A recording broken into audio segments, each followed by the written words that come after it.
Hello, good morning, sir. Morning. Sir, we have a Viva exam, right? Yeah, that's not for all of you who missed the lab exam. I am taking Viva from them. When our exam,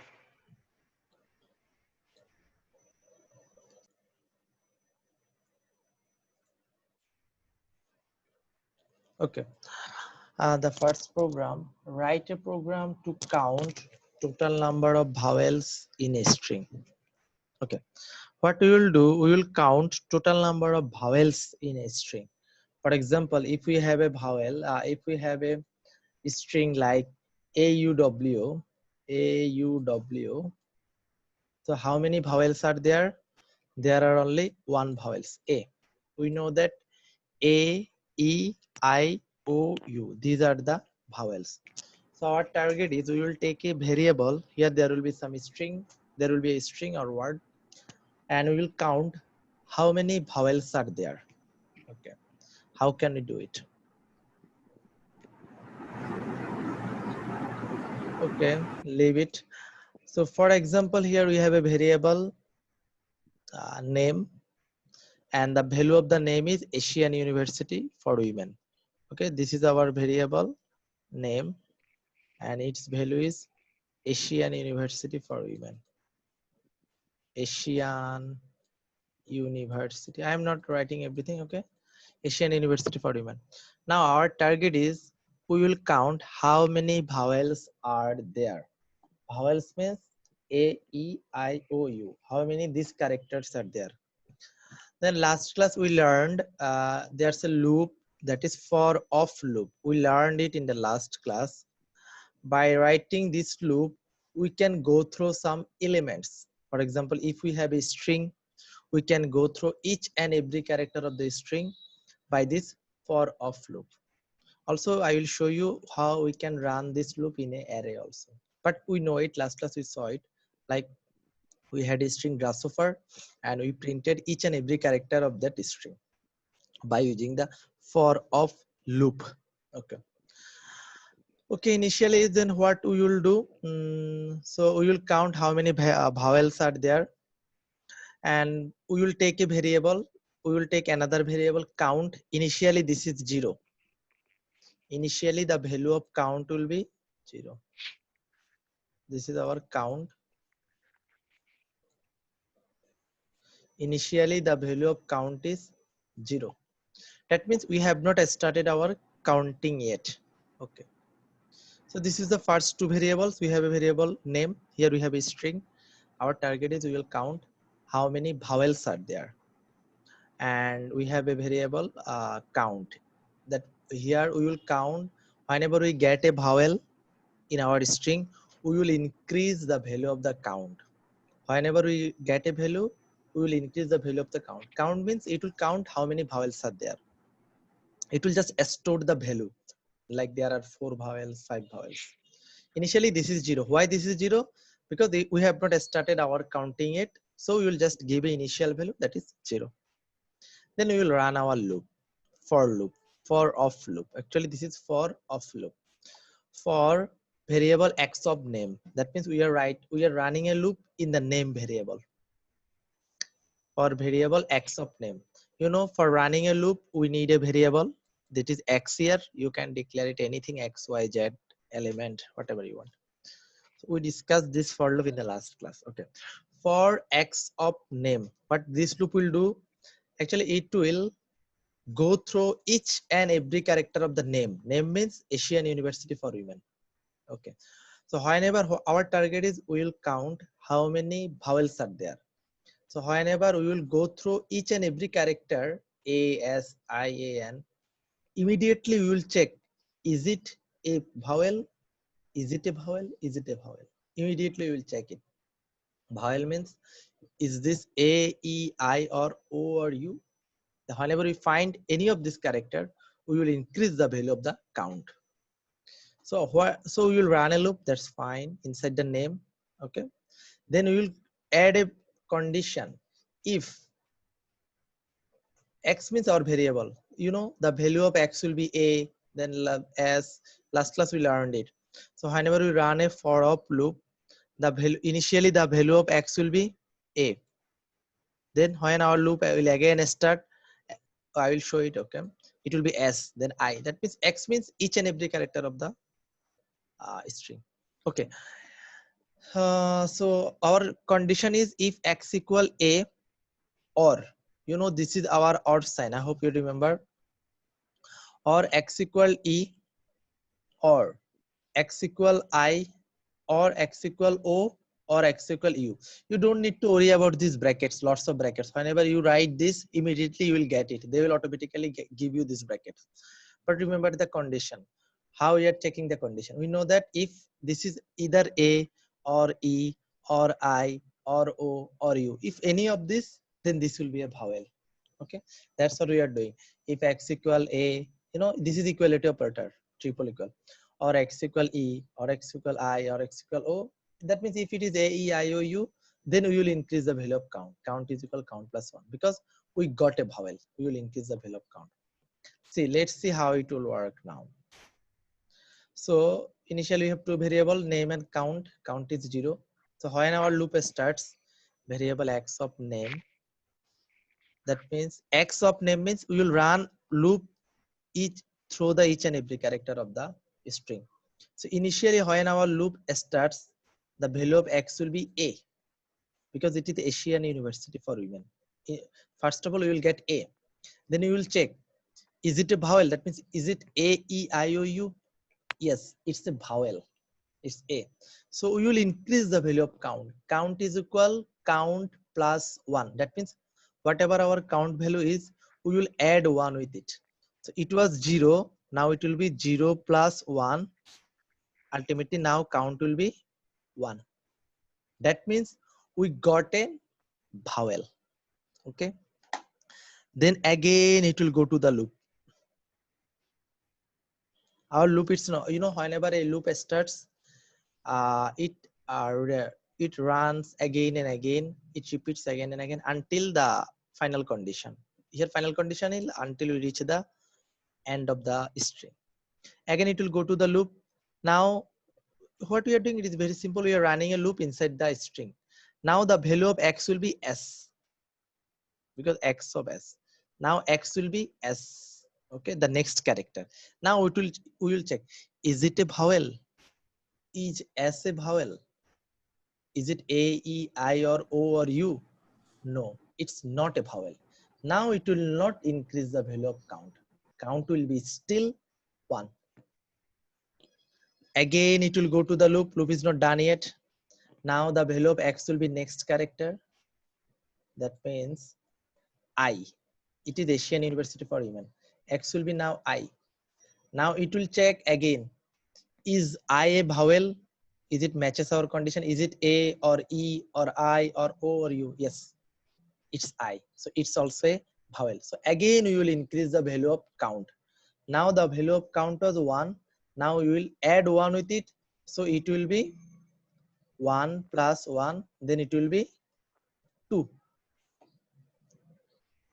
So again it will go to the loop. Now x will be A, because it is Asian. Then x will be A. Again it will check, is A a vowel? Yes, A is a vowel. So again it will increase the value of count. Count was 2. Now count will be 2 plus 1 is equal to 3, because count is equal to count plus 1. So again it will go to the loop. Now the value of x will be n. What we are doing simply, we are just simply going through each and every of the character of the loop. Now the value of x is n. Now it will check, is n a vowel now? Is x is equal, is n a vowel? No, it's not a vowel. It's not A, E, I, O, U. So it will not increase the value of count. So in Asian, we got actually 3 vowels, A, I, A. Then if we run the loop for the University for Women, we will get more. That's how we can count how many vowels are there. Very simply, just take a string variable and take a variable count. For count, you can name it anything. Variable name, I told you in the first class, you can name any legal name, X, Y, Z, whatever you want. I just gave it count. It makes sense actually. This is initially 0. So we will run a loop inside the name variable x of name. Name means this one, Asian University for Women. So X will go through each and every character of the string. Whenever it checks each and every character of the string, it goes through. We will immediately check, is it a vowel? Is it a vowel? Is it a vowel? By this condition, is X equal A or E or I or O or U? Then if it's a vowel, we will increase the value of count. That means we got a vowel. We will just count it. We will count it. Finally, after the loop, we will print that total vowel plus count. What will be the output? Output will be like this: total vowel, then there will be a value like whatever it will be. In Asian University for Women, how many vowels are there? 1 2 3 4 5 6 7 8 9 10. Total vowel 10. So it will print that total vowel, you know, total vowel plus, you know, whenever inside a print you want to print a a message or a string, also some value, you have to write it in this way. Inside the quotation, give the message, then plus, then the value. We want to print the value of count. So it will show that total vowel count. So I hope you got an idea about what's happening here. How can we count how many vowels are there? Do you have any question here? Yes, sir. Yes, sorry. You're clear. Okay, okay. So if you have any confusion, you can ask me. But that's it. That's how we can count how many vowels are there. So there is no question. Okay. Why it doesn't print total vowel 10? Why it's print total vowel plus count? Total vowel plus count. Yeah, that's what I told in the last time. That inside a print, if you want to give a message with some value, here what we want to print? We want to print total vowel 10 in like in this format, in this way. Total vowel 10. How can you print it? You have to print it in this way. You have to write the message inside the quotation, then plus count. This plus sign I told you in the last class, it is not like this count plus one. It will add two values, like one string, then another value.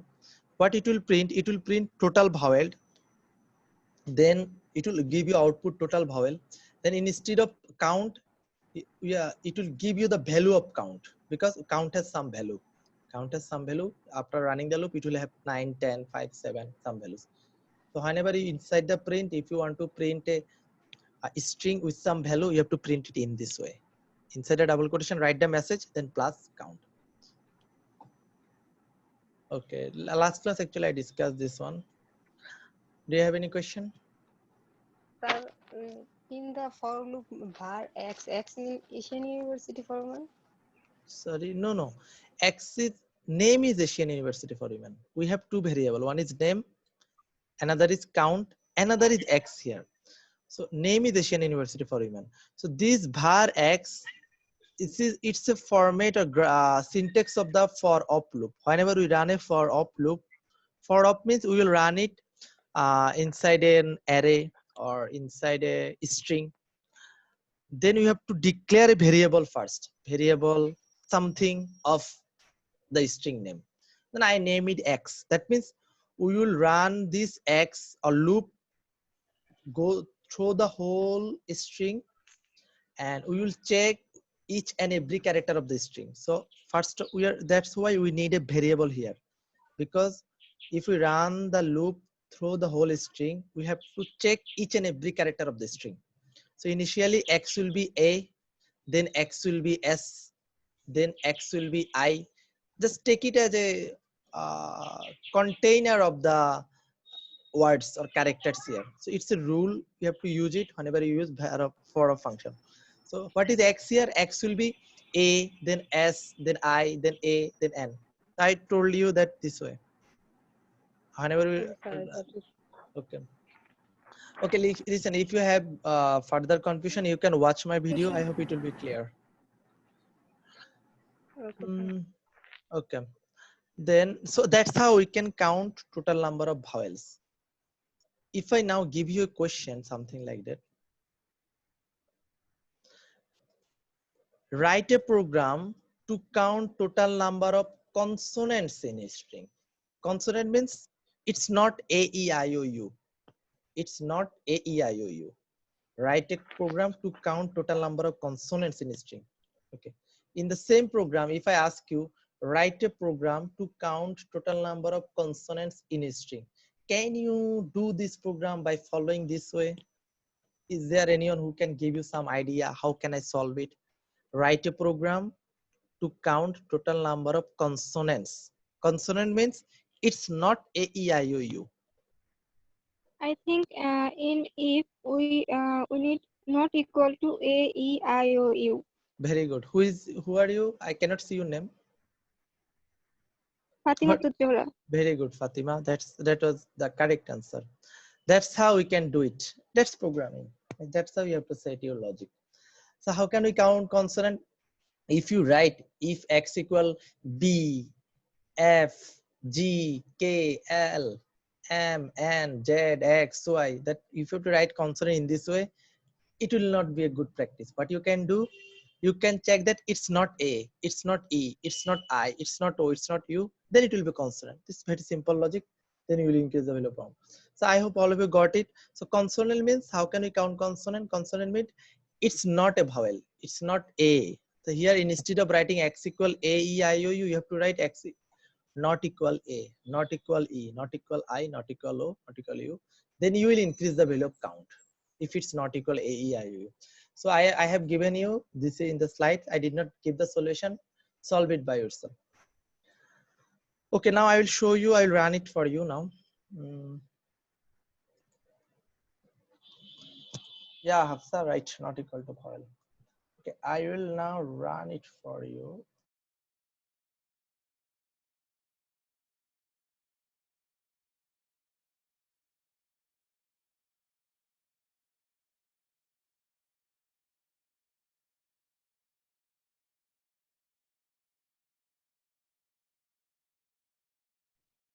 For running the program, I have to go to my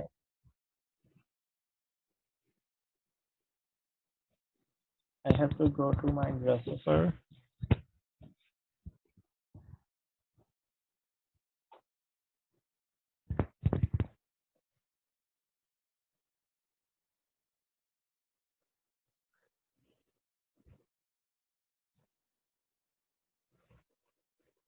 I am now using my mobile. So I have just saved the program for you. Inside the code playground, in the code playground, you can write your own code like vowel count.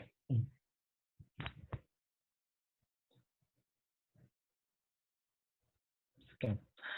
So this is our Asian University for Women. And just the same program I described you. Don't need to worry about the syntax or other thing. If you write it, they will automatically suggest you the what brackets and other things. So inside Asian University for Women, total vowel is equal 10. Okay, if I change the name, if I make it what, like any other thing, like if I make it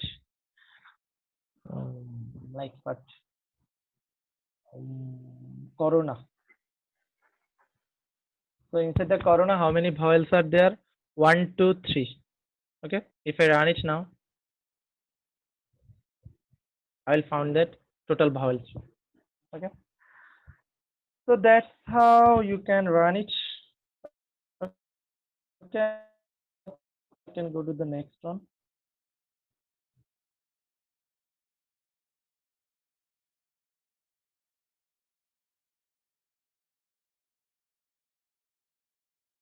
Maintaining computer and mobile both is tough.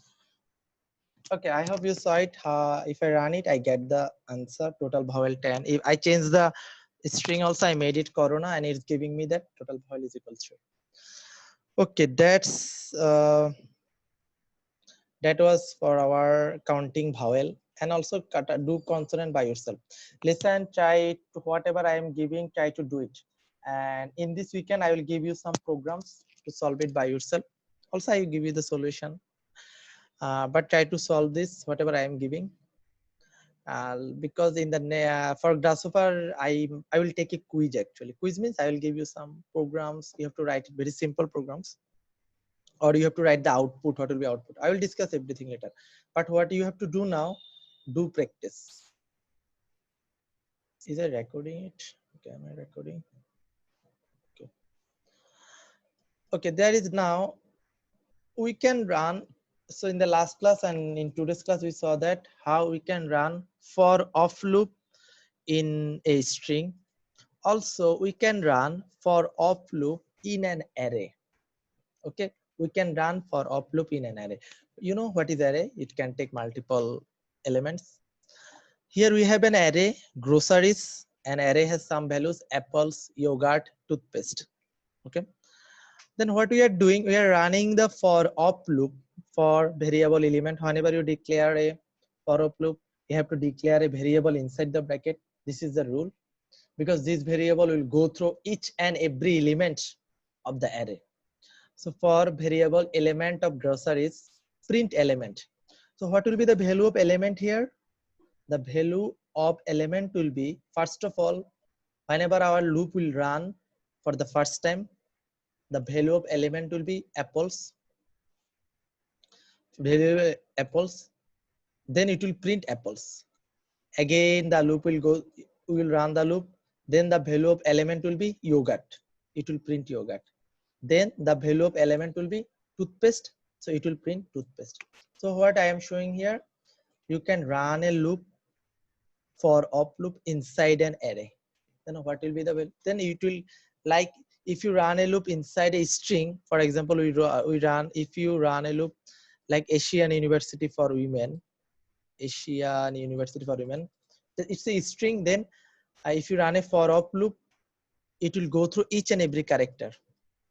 So if you run a loop inside an array, it will go through each and every element of the array. So what will be the value of element? Just apples, yogurt, toothpaste. Then it will print each and every element.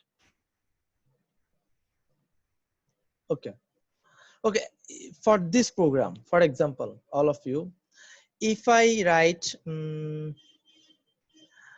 if here in the groceries, if I write something like apples, then if I give some more values, for example, take it that we have apples, yogurt, toothpaste. Just I'm writing it here. We have orange, orange. No, we have again apple, for example. We have again apple. Like, okay, we have orange again. Okay, we have just apple, again apple. So we have 4 elements there, all of you. Apple, yogurt, toothpaste, and again apple. Now, if I ask you from the groceries array, print only, count only how many apples are there. I hope you got it.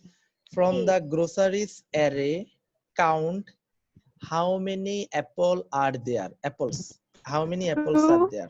Only count the apples element. So what will you do? True. Can anyone give me any answer here? I We think have total 4 elements element here. of Apples, apple. yogurt, toothpaste. Again, we have apples. If I ask you from this groceries array, count that how many apples are there. How can you count? What should be, where you should make the change here?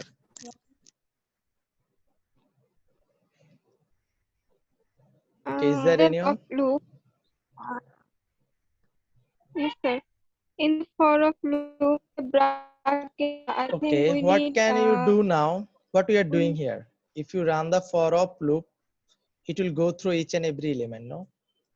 First of all, element will be apple, element will be yogurt, element will be toothpaste. So here we are printing So every element, we apple, need to yogurt, write toothpaste, again apples. But if you add a condition here inside the for of loop, before the print element, something like that, if element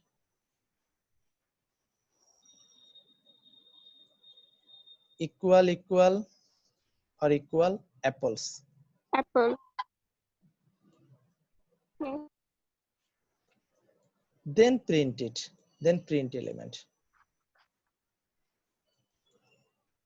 print, just complete the bracket. I am not writing everything there, but I hope got it. You got it. So run the loop, just add this condition. If element equal to apples, only then print the element. Okay, also in the same way, you can run the for of loop inside a number array. Like we have some numbers in this array, 1, 5, 7, 12. Then just say variable element of number. Number means 1, 5, 7, 12. So print element. What will be the output here? The output will be the numbers 1, 5, 7, 11. That's how we can run our for of loop inside an array, and we can do something like if I can make it add a condition, only print the apples. Okay, that's how we can run it inside an array. We will saw actually few more problems like this in. I will design some programs for you, but I hope you got it. First of all, Sir, declare the array, then run the loop inside the array. Variable element of number. Here number is our array. Variable element of sir. groceries. Groceries is our array. Fauziya, do you have any question? You can Yes, unmute sir. and ask. Sir, do we need to do it Fauziya, like if you have any print question, element? you can unmute and you can ask me.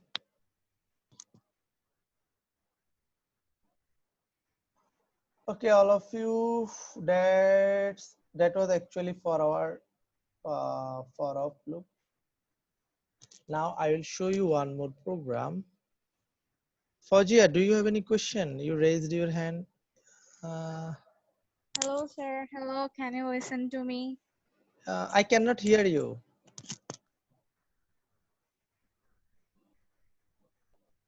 Can you just unmute and unmute yourself again? Yeah, unmute already. I can. Okay. Now I will discuss another program. Write a program to check if a number is even or odd. So before understanding it, first of all, there you should know very basic mathematics.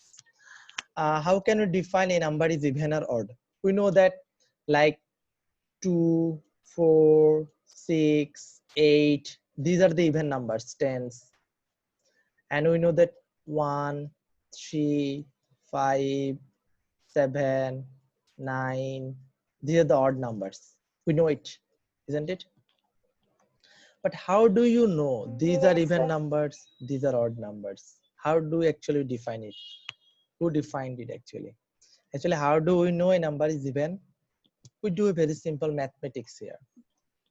If you divide a number by 2 and if the remainder is 0, then the number is even. If the remainder is not 0, that means it will be 1, then the number will be odd. Try to understand it. If you divide a number by 2, if you divide a number by 2, divide it by 2. If you divide a number by 2, then you will check it. Is our remainder is 0? Remainder 0 means the number is Even. divisible by 2. Yes, it's an even number. Remainder is not 0 means the number is not actually divisible by fully divisible by 2. Then it will be an odd number. So why, for Yeah. example, why 6 is an even number? Like if we divide 6 by 2, okay, listen, I do the division in this way actually. Me too. So basically, you know, we have to do division in this way. Like I think here you have to write something like that in this way. But I do it in this way. But I hope you can understand. If we divide 6 by 2, our remainder is 0. Did you get it? So it's an even number. Like Yeah. if you divide 10 by 2,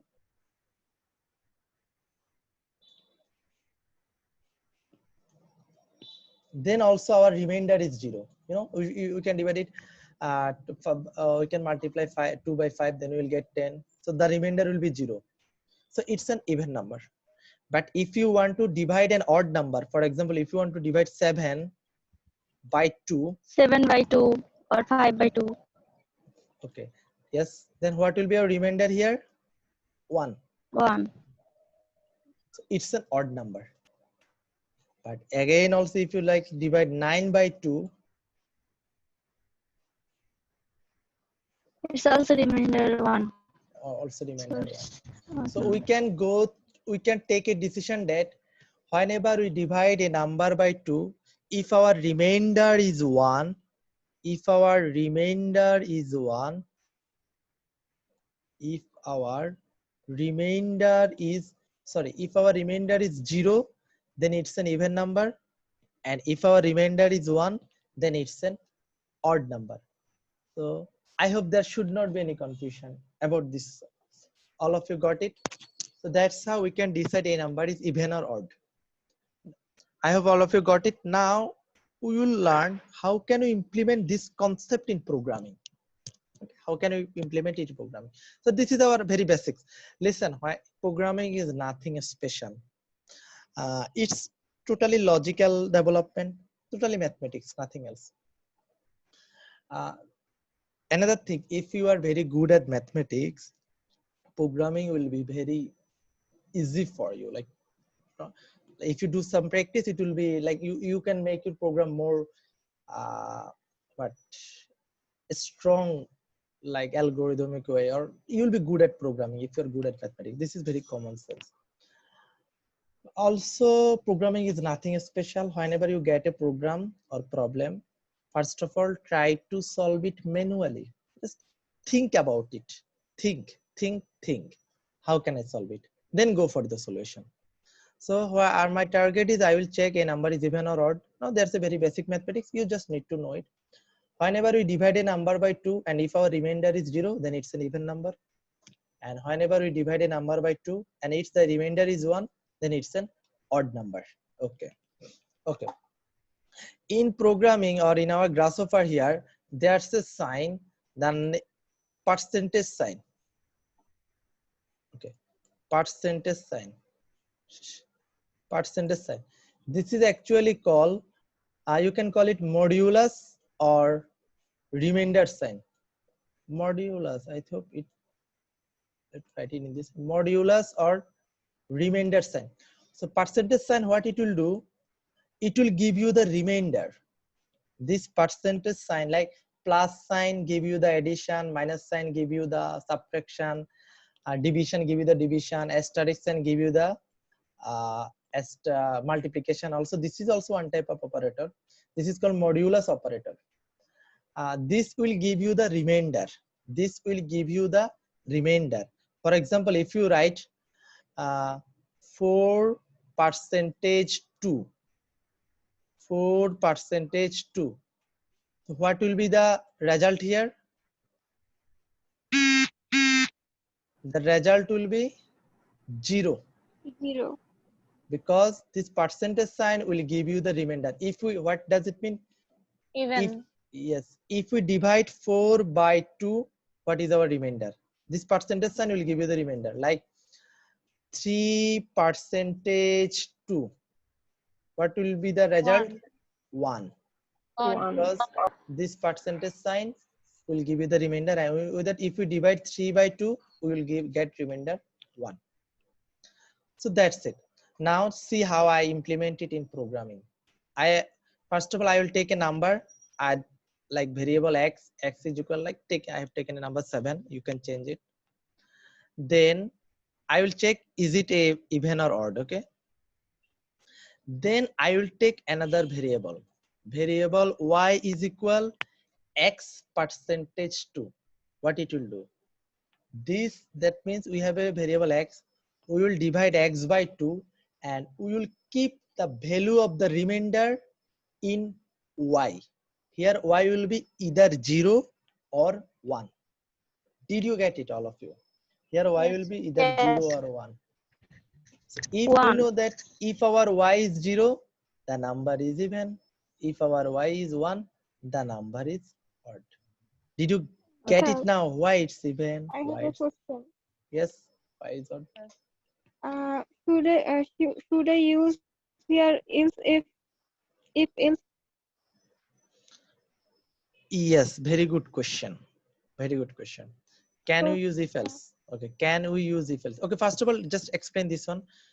We have a value x is equal 7. Then what will be the value of y? Y will be x percentage 2. X percentage 2 means x is now 7. 7 percentage 2. That means 1. You know, if we divide 7 by 2, our remainder will be 1. Y is now 1. So we'll check if y is equal to 0, we will print that the number is even. but here y is equal to 1, so you will print that the number is odd. Now can you use if else here? Yes, you can use. How? So I just used double if to remove the confusion.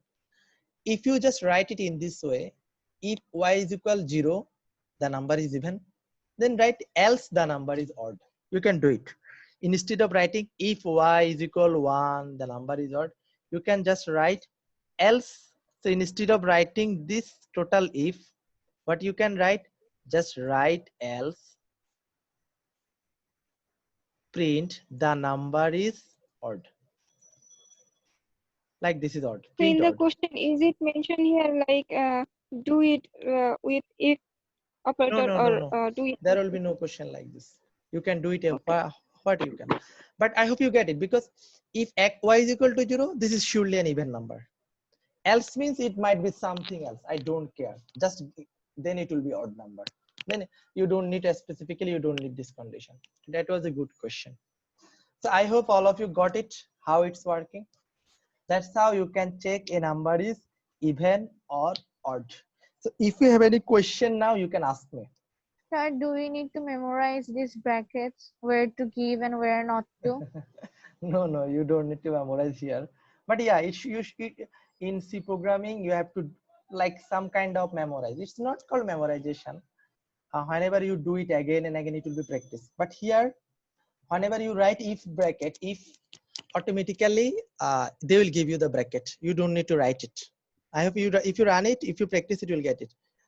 So if you write if, they will automatically give you the structure of the if. They will give you the bracket, this bracket, this bracket, bracket.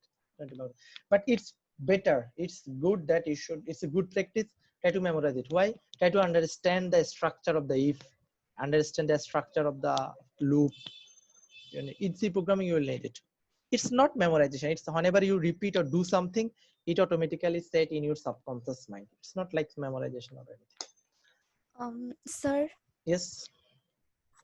if the variable is equal 1, so we will still get the modulus is 1, right? Yes.